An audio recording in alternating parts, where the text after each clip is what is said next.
자, 마지막으로 키토산의 항암 효과도 널리 알려져 있어서 전 세계적으로 암 환자분들이 키토산을 굉장히 많이 먹습니다. 이거는 뭐 거의 4-50년 전부터 연구됐던 것인데요. 키토산의 면역 부활 작용이라고 하는 것이 있습니다. 면역이 깨어난다. 이런 개념으로 보시면 되는데 면역 세포들이 적절한 양으로 분포를 할 수 있도록 해 준다. 면역 밸런스를 잡아 준다. 제가 했던 연구에서는요.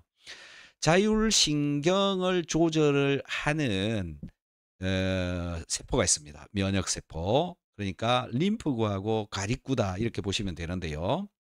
키토산을 토끼한테 먹여서 림프구와 가립구의 변화를 제가 살펴봤는데 림프구의 숫자 키토산을 먹이니까 토끼한테 키토산을 먹이니까 림프구의 숫자는 약간 증가하고 과립구의 숫자는 약간 줄어들더라. 이런 결과가 나왔습니다. 과립구는 교감신경에 의해서 작동된다고 보시면 되고요. 림프구는 부교감신경에 의해서 작동이 됩니다. 그러니까 우리 몸에 교감 항진되는 것을 좀 다운을 시켜주고 부교감 항진되는 걸 좀 땡겨 주고 이런 밸런스를 맞추어 주는 것이 바로 키토산이 하는 기능이다라는 거죠. 자, 그래서 챗GPT한테 물어보겠습니다. 키토산이 면역 부활 작용을 한다라고 하는 논문 좀 찾아서 자세하게 설명을 좀 해 주었으면 좋겠고 이게 항암에 어떻게 도움이 되는지 얘기를 좀 해 주세요.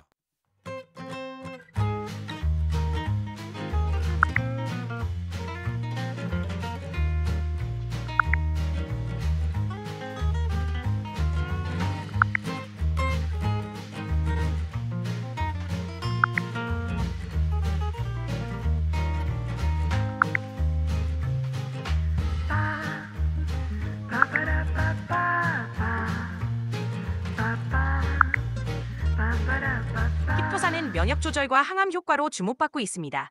예를 들어 숙명여자대학교의 연구에서는 키토산이 암세포에서 세포사멸을 유도하고 면역세포의 기능을 향상시키는 것으로 확인되었습니다. 또 전남대학교 연구에서는 키토산이 전립선암 세포의 사멸을 촉진하는 것으로 보고되었습니다. 이러한 연구들은 키토산이 면역 조절과 항암 효과를 통해 암 치료에 도움이 될 수 있음을 시사합니다. 네, 정말 짧게 대답을 해 주고 있는데요. 키토산이 암세포의 사멸에 관여한다라고 하는 거, 그게 메커니즘이 밝혀져 있거든요. 어떤 메커니즘에 의해서 이 암세포를 사멸을 할 수 있도록 해 주는 겁니까? 키토산은 암세포의 세포막에 결합해 막의 투과성을 증가시키고 이를 통해 세포 내로 유입되어 세포 자멸사, 어포프토시스를 유도합니다. 또한 키토산은 활성산소 ROS 생성을 증가시켜 암세포의 산화 스트레스를 높여 세포 사멸을 촉진하는 것으로 알려져 있습니다. 이렇게 복합적인 메커니즘으로 암세포의 생존을 억제합니다. 이야, 너무 짧게 정리를 해서 얘기를 해줘 버리는데. 어, 좀 더 자세하게 암세포에 에포토시스를 유도를 한다라고 하는데 그 유도를 하는데 작용되고 있는 단백질의 종류들도 있을 것이고요. 어떤 메커니즘에 의해서 에포토시스를 유도를 하는지 요거를 다시 자세하게 설명해 주세요. 키토산이 암세포의 어포프토시스를 유도하는 데는 여러 메커니즘이 관여합니다. 먼저 키토산은 암세포의 미토콘드리아 막에 작용해 막의 투과성을 증가시키고 사이토크롬C의 방출을 촉진합니다. 이는 세포 내 삼열 경로를 활성화해 캐스페이즈 단백질을 활성화시켜 어포프토시스를 유발합니다. 또한 키토산은 암세포 내 활성산소 생성을 증가시켜 세포 손상을 유도하고 P53 같은 종양 억제 단백질의 다연을 촉진해 세포 잔혈사를 강화합니다. 이렇게 여러 경로를 통해 암세포의 사멸을 유도합니다. 자, 키토산을 먹게 되면 키토산이 암세포에 가야 되는 것인데 키토산이 고분자인데 어떻게 가는 거죠?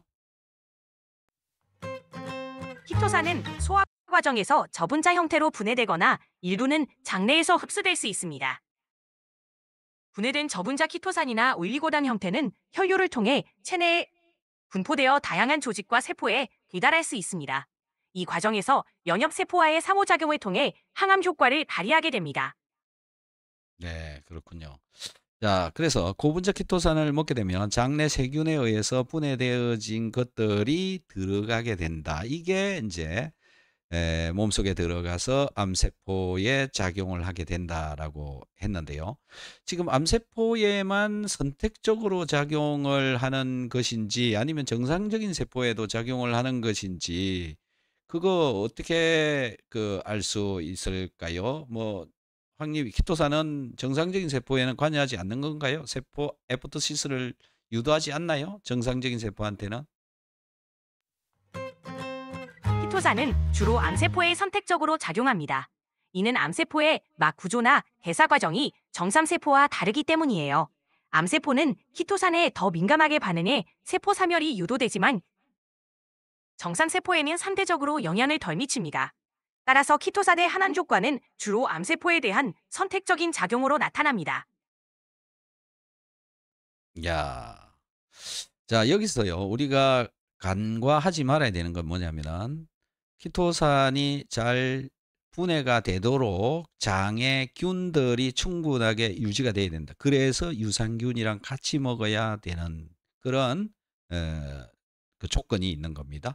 자, 이렇게 해서 키토산이 분해가 되면 또 잘 들어가겠죠. 들어가 가지고 면역 반응을 부활을 시켜줍니다. 면역이 촉진된다 이렇게 보시면 되고요. 그렇게 다니다가 이제 암세포와 만나게 되면은 암세포의 에포토시스를 유도를 한다. 이렇게 돼 있어서 암 환자들이 굉장히 많이 먹고 있는 영양소 중에 한 가지다. 이렇게 보시면 되고요. 약이라고는 말을 할 수가 없습니다. 지금까지 거기까지는 뭐 연구는 많이 돼 있지만 약으로 허가가 나와 있지 않기 때문에 약의 개념으로 접근하기는 어렵고요. 영양제로는 뭐 나와 있다. 이렇게 보시면 되고요. 그래서 암 환자분들의 경우에 여러 방면으로 도움이 되잖아요. 위장에도 좋죠. 소장에도 좋죠. 대장에 과민성 대장에도 좋죠. 그다음에 균도 유산균도 잘 살게 해 주죠. 유산균이 분해해 놓은 키토산 올리고당을 또 흡수해서 몸 안에 흡수돼서 들어가게 되면은 또 암세포에 작용을 해서 도움을 준다. 정말 다른 어떤 영양제들보다 다양한 기능을 가지고 있는 것이 바로 이 키토산이다라고 하는 거고요. 키토산은 구조적으로는 고분자입니다. 키토산 자체가 고분자이고 분자량이 크다 그런 얘기인데요. 이 큰 분자로 되어 있는 것을 먹어야 내 몸 전체에 식이섬유질의 기능을 할 수가 있고요. 짧게 잘라 놓은 올리고당은 먹으면 그런 기능을 한 개도 할 수가 없다. 이렇게 보시면 됩니다. 자, 챗GPT 지금까지 항암, 면역 부활 등과 관련해서 암과 관련된 키토산의 기능, 역할 이것을 좀 간단하게 정리해서 얘기해 주세요.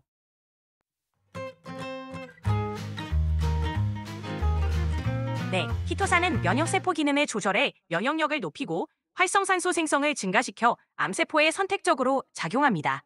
또 세포 장혈사를 유도하는 단백질 경로를 활성화해 암세포 사별을 촉진하죠. 이러한 복합적인 작용으로 항암 효과를 발휘하며 암 환자들의 건강 관리에 도움이 될 수 있습니다. 예, 키토산에 대해서 오늘 알아봤습니다. 챗GPT 도와주셔서 감사합니다.